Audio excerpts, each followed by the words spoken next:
Welcome to the project, everyone. Today we're back to working on the Crosstrek. If you didn't know, this is our FB25 swapped Crosstrek.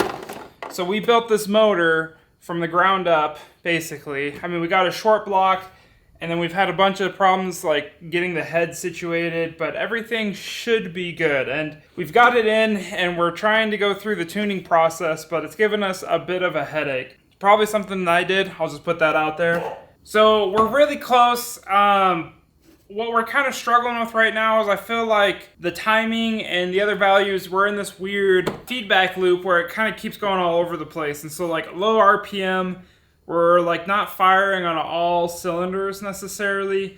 But one of the things we ended the last video with that I noticed after letting it idle until it died was that on our intake, the runner right here got a lot warmer as it went into the head. So that's where we got this, which we'll talk about in a second. But another update from there, since you guys left off, since I left you guys, I did another tune and this one was better, but it also died a lot quicker. And then we're kind of struggling to get it going once it's warm because again, it's only firing on a couple cylinders when it's starting up. And so when you're cranking it at the really low RPM and it's trying to fire on a cylinder or two, it's not enough to get the RPM up enough to the range where it'll run on its own right now. So, and that's fine. We're going to get this all figured out. But what happened is I tried to get it started again after it being a little warm. And, you know, it'd pop and, you know, do some backfire and stuff because it is trying to fire, but something's just not totally right. And I will say the number 3 intake that time was like way hotter than all the others. And so I think we are getting like fuel coming up into the intake, or, you know, like we're getting excess fuel down there and then it's igniting and coming up into the intake. And that's why those intake runners are getting warm. So the number 2 felt fine, the number 3 not so much. So anyways, this is what we're gonna do. We've done compression test, and the compression honestly seems fine for all of the cylinders, but sometimes compression tests can't give you the whole story. So we have this. So if you guys haven't seen the previous parts, we've verified a ton on this motor. We verified that like the crankshaft position sensor is in the correct position and the timing wheel is clocked correctly to the entire rotating assembly.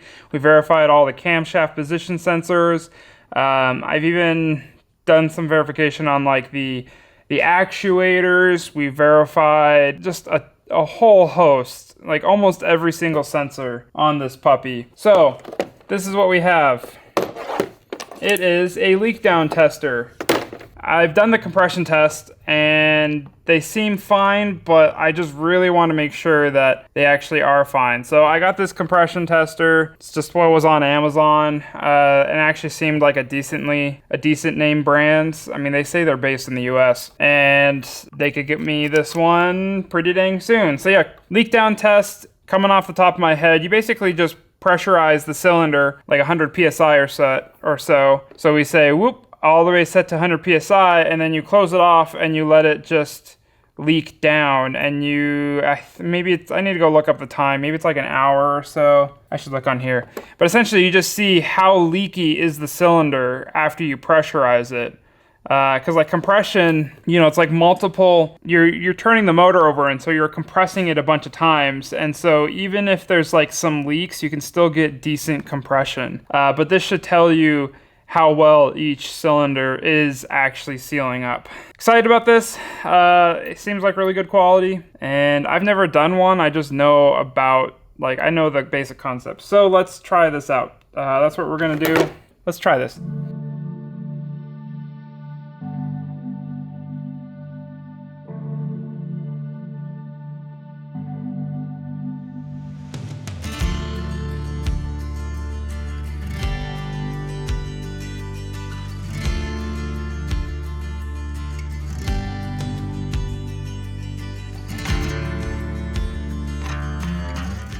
I will say this last piston right here, piston number 4, oh my goodness, it is a pain to get it out. Rather than just using a normal extension like I've done for every other one, I've had to resort to using a 1/2 inch to 3/8 to 1/2 inch. Anyways, I've had to go from that guy to the bigger one, can't think of the name right now, and then from the bigger one back down to the normal one. And then I have to insert this in each their own. So, you know, like fish this guy way down in there, and then fish this guy down in there, and it is a huge pain. I don't even know if I'm gonna be able to do it with you guys watching, so I might need to get to where you are.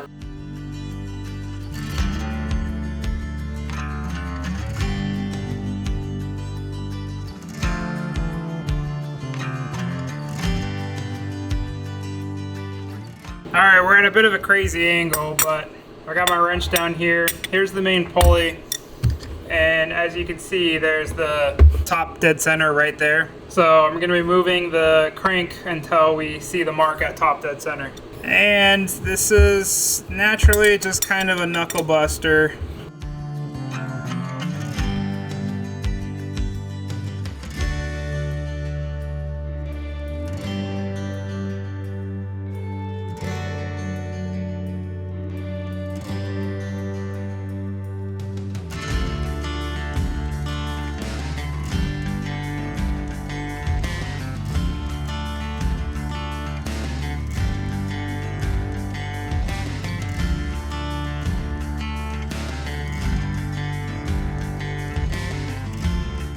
Well, so I'm trying to do the leak down test on the #1 cylinder here, and I have to put it in the top dead center. So I pulled off this plate so we can see it a little easier.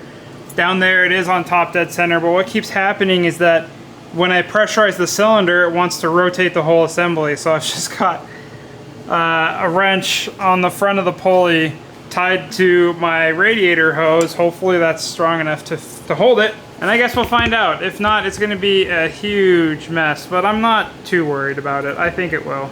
So let's see if this works. And, oh, definitely got pressure on there. Yeah, I would say that's pretty good for a leak down test. Yeah, our wrench held that decently, but my goodness.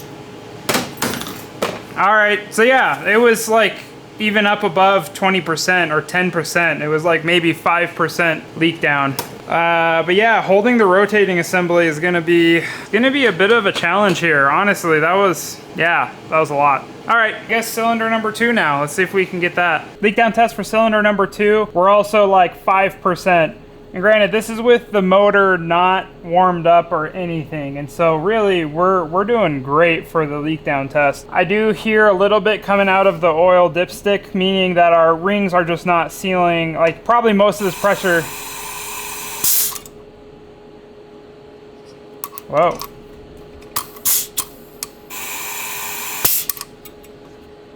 Is that from this? Well, I don't know what that's about now. I want to say it's probably this just leaking down because it's like the O-ring down at the bottom.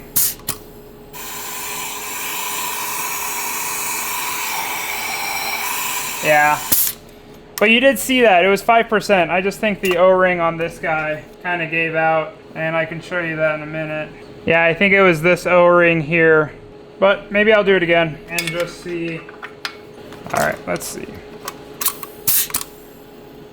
Yeah.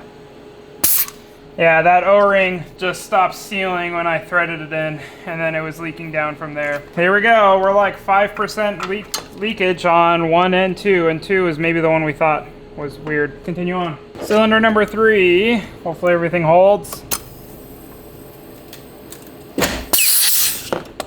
Dang it. Yeah, holding this rotating assembly, man, that can really put out some power. Take 2. All right, the leak down test actually went really well. All 4 cylinders are amazing. The camera ran out of memory. We're a little backed up on footage, and now we got a fresh card. As you've seen, I changed, and that's because I think I know what we're gonna do next. It's not fun, but leak down test on all 4 cylinders went great. They typically have you set at like 100 PSI, and that's like 100%, and then they'll like leak down, and you know, you have like 20% leak down, and the good is like 10% to 20%. And all of these, it was like 5% on the front cylinders and 8% on the back cylinders. And so yeah, this motor is insanely healthy, which is good. We haven't heard anything, and all the valves are sealing up, everything's great. But still, something's off. The guy that's helped me tune this, or that is tuning this, he's like, oh, maybe it's a PCV issue. But again, we checked the PCV valves before it came in, but just to verify, I actually isolated the PCV. So like here, it's just going out to atmosphere, and hopefully we catch some oil in here.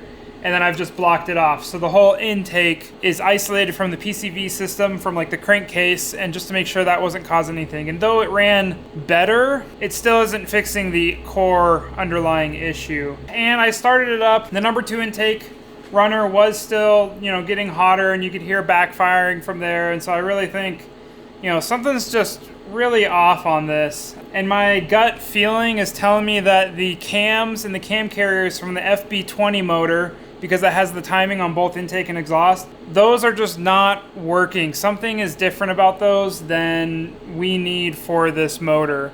I do have some FB25 cam carriers, but again, they're kind of messed up. Maybe we could use them, I don't know. But basically, I've come to the realization we need to pull this motor. We have checked basically everything we can while it's in here, and really what we need to do is pull off the timing chain cover and check timing like that, and pull off the cams and just make sure all of that is actually, like with a really fine-tooth comb, go through all of that. And it really sucks because it's in here, you know, and all the pieces are here, everything, you know, we've spent so much effort to get to this point.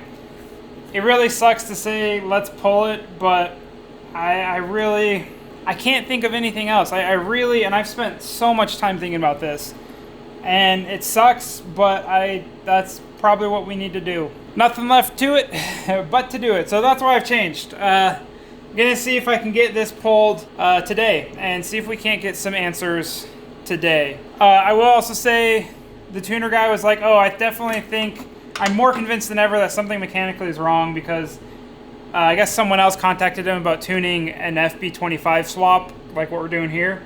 And they were able to just start and run on the base tune. So yeah, I've screwed something up somewhere. My bad. All right, enough. Yeah, emotionally it's really hard. It's a tough emotional roller coaster, but let's just do it. We're not gonna get this car running unless we dig into it. So back to tearing things apart.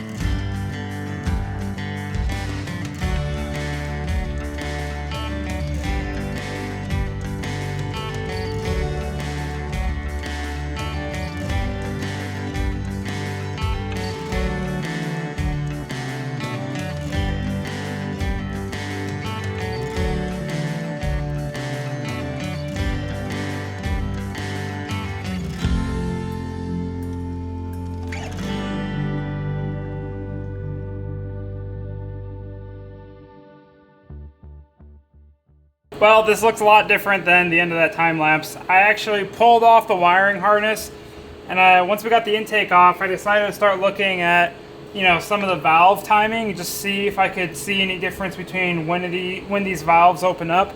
And honestly, I can't see much. So, but what I can see is that these intakes look a lot cleaner than these ones, with number 4 being the worst. So that is interesting. It seems like this side is maybe out of time or something a little bit.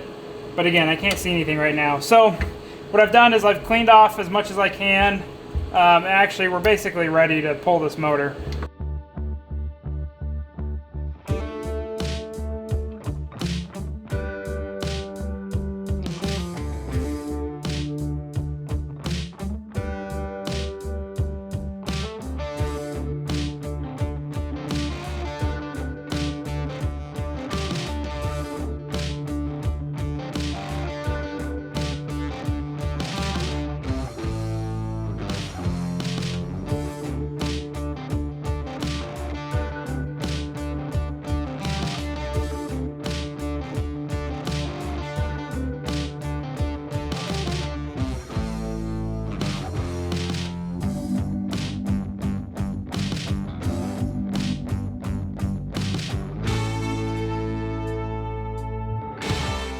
didn't expect me to be at this point today. Yeah, I think this is the right choice though. So if you're looking, if you guys can see, hopefully you can, we definitely have like some soot, some carbon, and that means that like we are getting fuel burning up into here, which we knew because we could hear it kind of combusting. So I will say these two are worse than these two. So the right hand bank is better than the left hand bank. But cylinder number 4 is definitely the worst. Like you can, it's built up pretty good there. Yeah, it's hard because like it kind of changes with the lighting. But if you look into the intake, on the bottom of the intake in here, you can definitely tell this side has a lot more soot coming back up. So basically, my plan right now, taking off the front cover is the easiest to figure out the timing, but then we'd have to redo that entire seal. So what I'm gonna do right now is just look at each of these end covers. I haven't drained the oil yet, but if I go like this, then hopefully I can at least get this cover off, and I wanna look to see here if anything has happened. Plus, I think I can get these off without having to re-caulk, reseal it, kind of a thing. So let's get this going.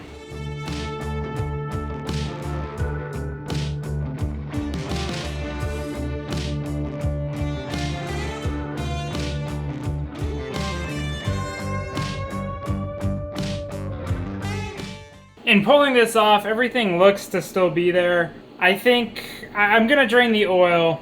Pulling this off, I definitely, like, it smells a little too much like gas for me. Granted, when we first started this up, we were dumping so much fuel through this. I mean, I bet we were even kind of like hydro locking it. So obviously some fuel kind of got probably past the rings and down into the oil. So, I mean, I wanna dump the oil anyways. So yeah, let's dump the oil. I gotta clean my pan though, so give me a second.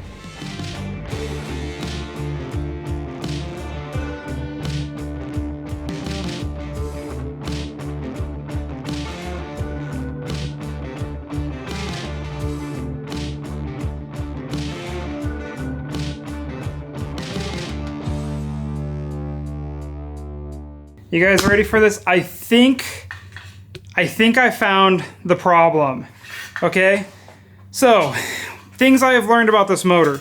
The front 2 cylinders are in sync with each other. So they're both in at the same time, they're both out at the same time, and the intake and compression strokes are at the same time too, which means the valves open at the same time and they close at the same time, and that's where we were looking and we couldn't see any difference. So like looking down in here, we couldn't see, like, this one opened up exactly like when that one opened up.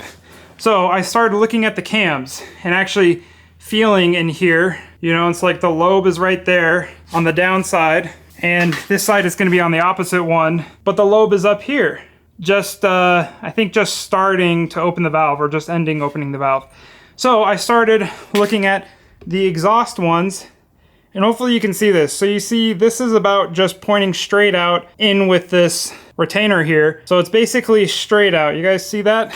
And if we come to this side and we look at this one, look at that. It's pointing down. It's not pointing straight out. It's pointing down. So I don't know if this guy is off or if this guy is off, but one of these exhaust cams I think is a tooth off. Oh my goodness. Oh my goodness. I mean, yeah, I kind of shot myself in the foot with this one. I literally checked like 5 times when I was putting it together. I don't know how one of them could have gotten a tooth off, but we're gonna have to pull the timing cover anyways to check that. But like, guys, this is like such good news, because it means we can use these cams, we can use the variable timing. All the work we've done is still good because compression's good, leak down is good, all our sensors are good. Literally, it should just be clean up these gasket surfaces, get it back in time, throw it back in, and then we should finally have our Crosstrek running. Oh man. But not tonight. Tonight it's late. But I at least want to tell you guys this. I mean, for you, it'll be in like a second. We're going to start taking this cover off and actually see. Oh, you guys are heavy. Yeah, wow. Don't mess up like me. All right, we're gonna take the cover off and actually make sure that's the problem. Yeah, let's get to it. Well, I'm going to sleep, but let's get to it.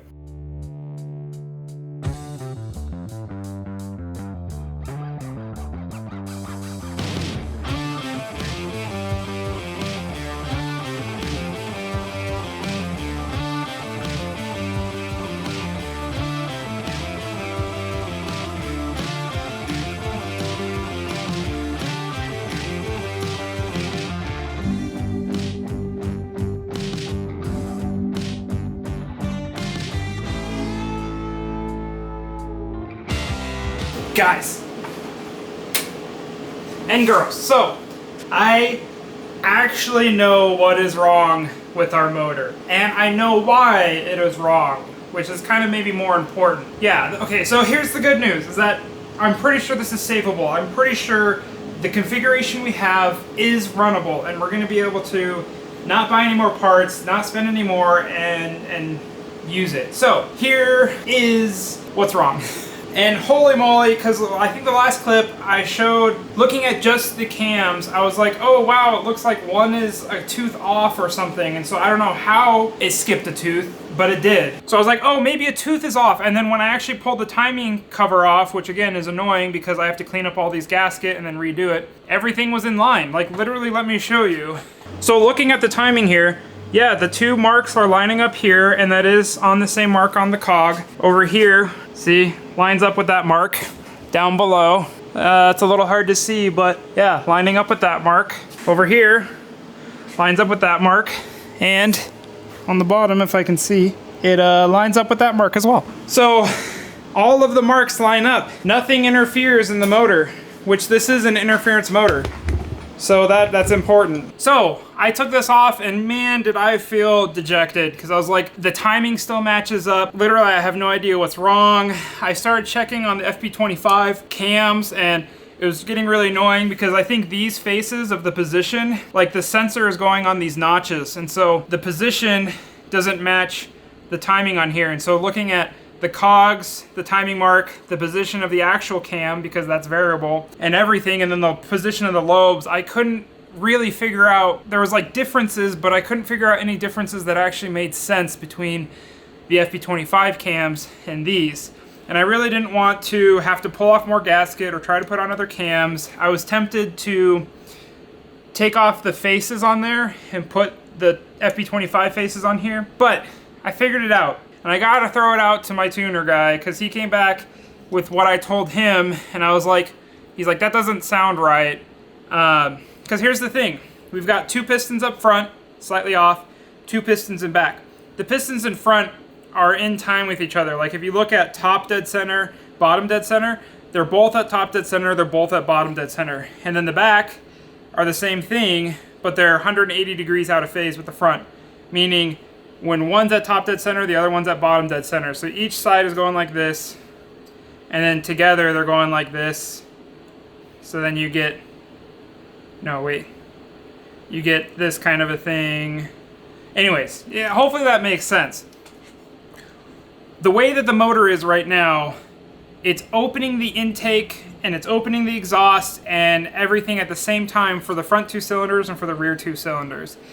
And I thought, oh, I haven't really dealt with boxer motors. You know, I followed the manual for the timing. I guess that's just how they counteract each other, is because, you know, this like exploding that way, this exploding that way, then, you know, you get a cancellation out and that's how you get smooth running. But I don't think that's actually how it's supposed to be. I'm pretty sure, I'm like 98% sure. So right now it's wrong. We know it's wrong. So actually I'm like 100% sure. Basically, they need to be 360 degrees out of phase or completely out of phase with one another, meaning when, even though they're both going out, one is like going into compression and gonna explode, and the other one is pushing out the exhaust.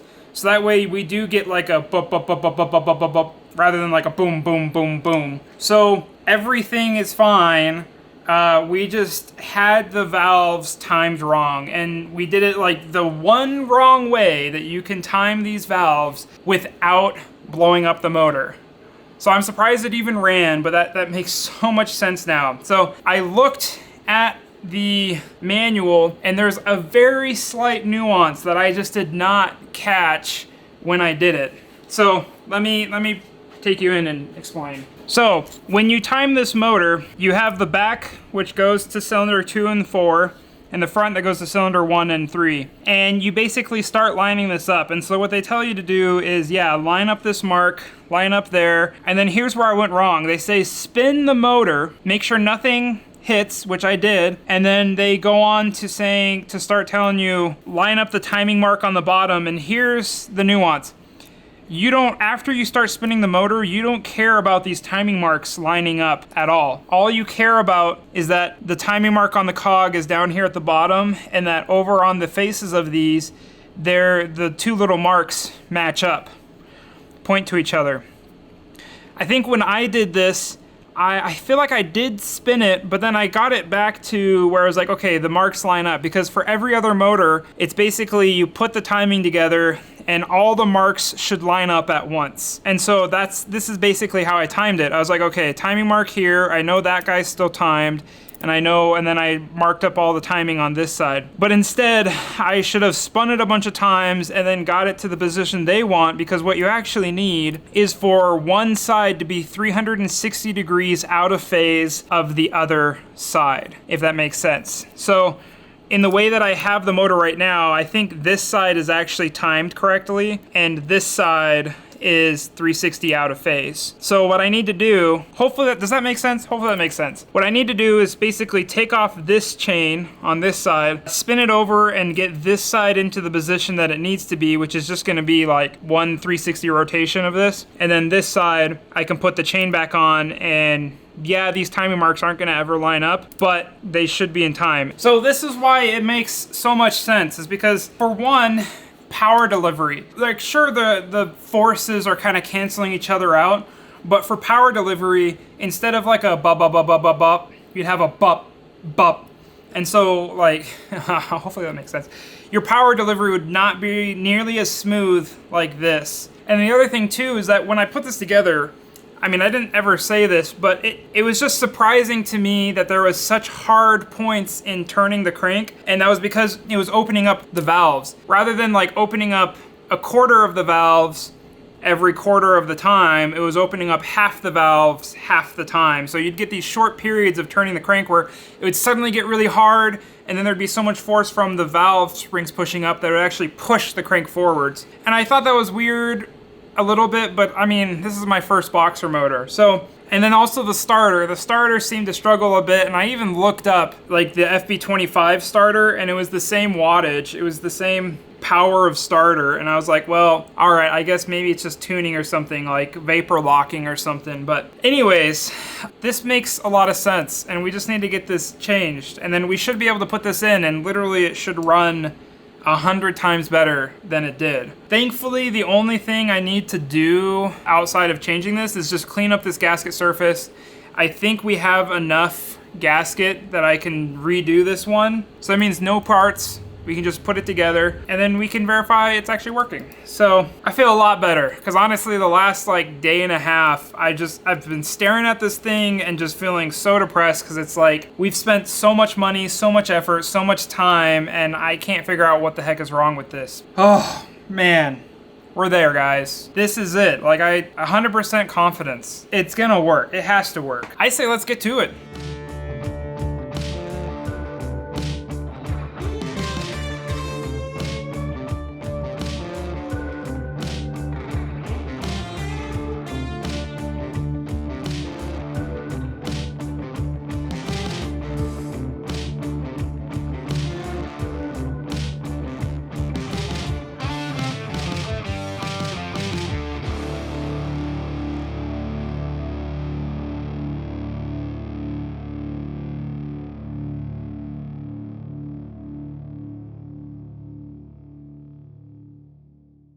All right, yeah, so much better. So again, we had the one mark here, lined up that side, and I basically just did a 360 on here and then timed this side, which again, we already had the cams timed together, timed this side there. So yeah, we basically just delayed that side 360 degrees.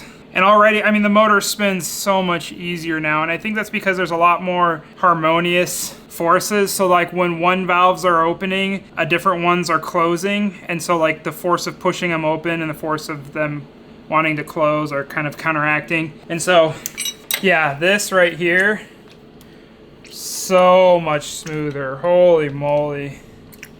Yeah, that is so much smoother. So yeah, we definitely, I think this is it. I'm gonna verify, quadruple check that I've done this correctly, and not exactly sure how I'm gonna go about that, but this is so much better.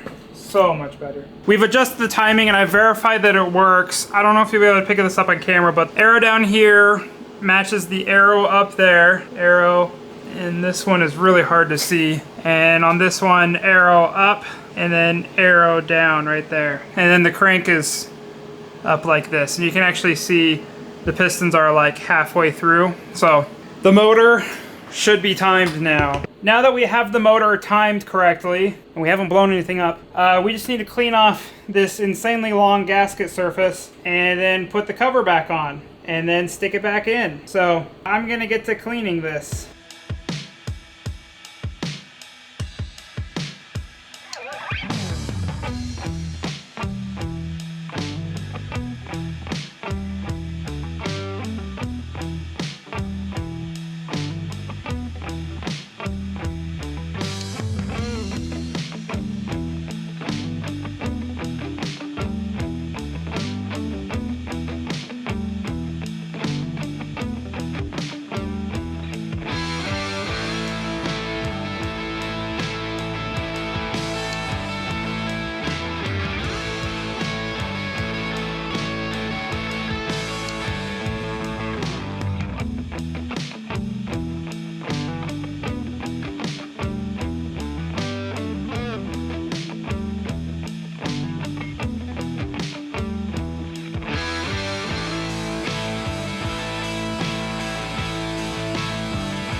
Well, the memory card filled up, but as you can see, it's in. There's a lot of stuff to still button up. Decent bit of it's underneath, but I'm just gonna let the camera roll. We'll continue this time lapse, and hopefully we'll see if we can get to the point tonight to see how it sounds, at least cranking over. Like, it'd be great to fill up the motor and see how it sounds cranking over. Maybe start it, but it is getting a little late. So anyways, I'm just saying we're gonna let the time lapse roll.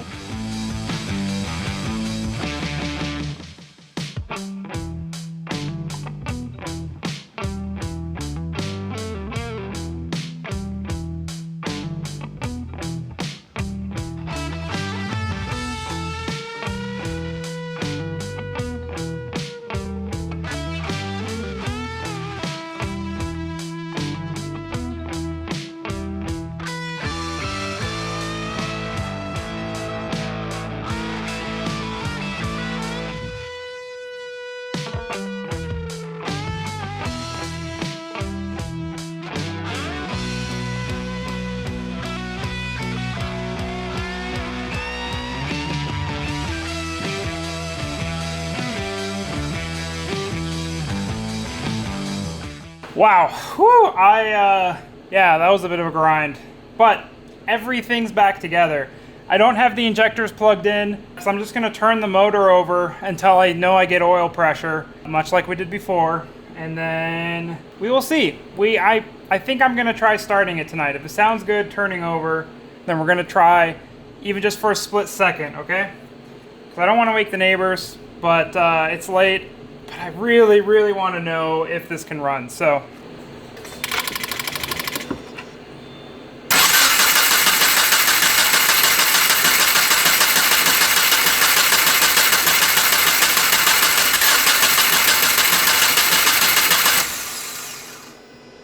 That sounds so much better. Holy moly, yeah, that sounds so much dang better. Yeah, we got oil pressure, so everything should basically be primed. Get these injectors plugged in, and even if it's just for a split second, we're gonna see if it runs. Are you guys ready? Are you ready? I don't know if I'm ready. Yeah, everything's plugged in. Oh, please, please just work.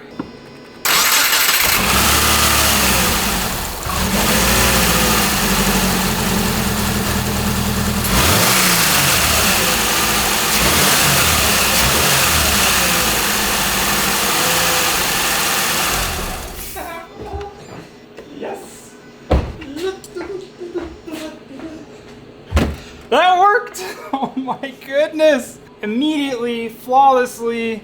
Oh man. That means, yeah, we've got variable timing on the exhaust.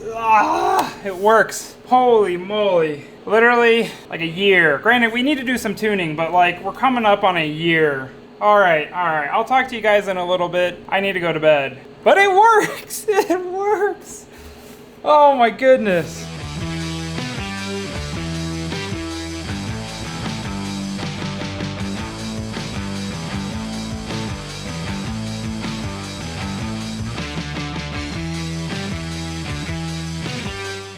All right, buttoned up all the other stuff. I mean, the only thing we have left to do is to put the belly pan on. But we're gonna start it up and let it idle for a bit, get a log.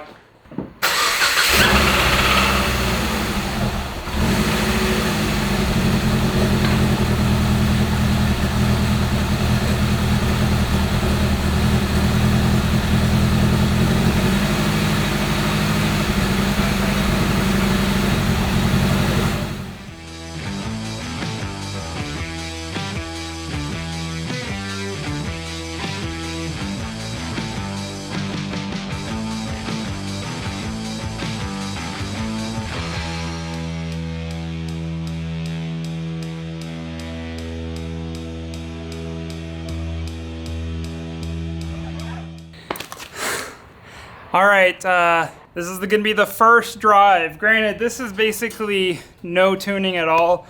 There's a ton of tuning that we need to do, but I think it's good enough to just do a little short trip. So we're gonna go pick up some dinner on it. Just a really quick trip, and I'll bring you along for the ride. Hopefully things are running well enough and we can't push it at all, but you know, we can do it. We can finally drive in our Crosstrek again. So gotta set up the log and then we're gonna pull this out of here.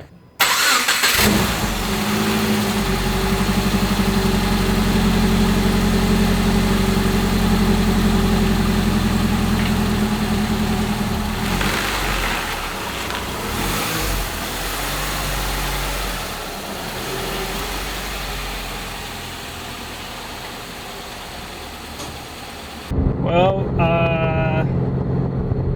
so far, nothing's blown up. I think I'm not used to this clutch in this car, used to everything else. Also, I'm really used to, I remember in this car, I had to freaking floor it to get off the line at all. And maybe I'm just not used to that quite yet, because like in our truck, I can basically idle off the line. But so far, things are feeling pretty good. AC still works. Hopefully we're not ruining the log with having the AC on, but I don't think we are, and it's way too hot out. So anyways, we're gonna go pick up dinner, and I think we're doing pretty good so far. Clutch is working, the engine's working, and honestly, I'm really happy.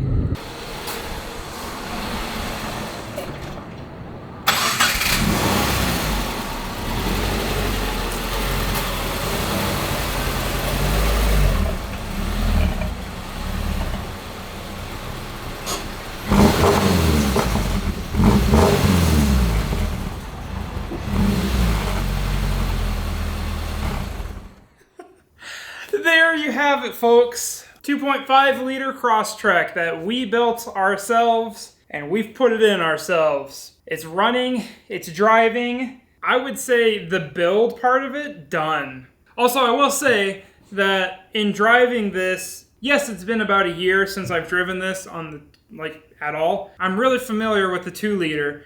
And so driving this 2.5 liter, even though it's not tuned and we got a couple misfire, you know, that we're gonna tune that out. This is literally the first drive. But even then, I will say, I have to use a lot less throttle to get things to happen.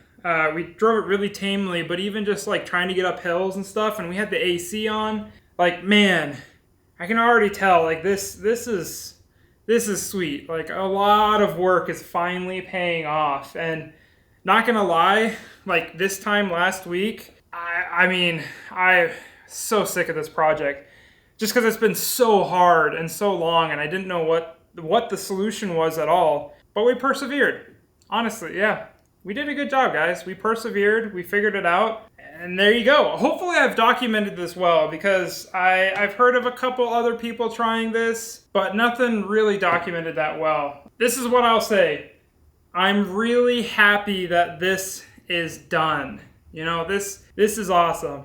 If you've been following along, I'm really grateful that you're here, and if you just showed up, then, you know, I'm also grateful you're here. Yes, our Crosstrek finally runs and drives, but again, we have a long ways to go for the tuning, so that's not really something I can quite like film or document that well, because it's just going to be like every day or so doing a drive or something or trying something else. That's also not the end of the Crosstrek on the channel, not even close. We do have some projects in the works. Actually, just a second, just a moment. I got 2 boxes, and this is for the next video, which I'm gonna start here in like a day or 2. So, Crosstrek, it's done, but it's not done. It's done, but it's not gone.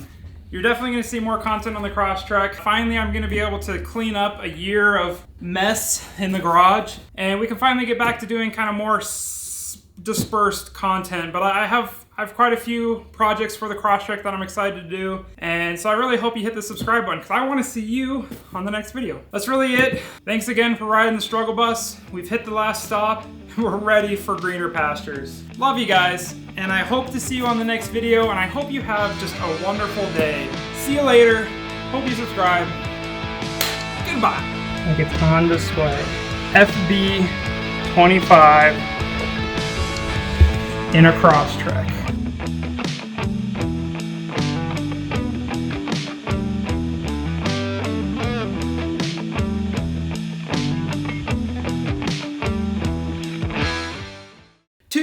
.5 liter Crosstrek, 2.5 liter Crosstrek.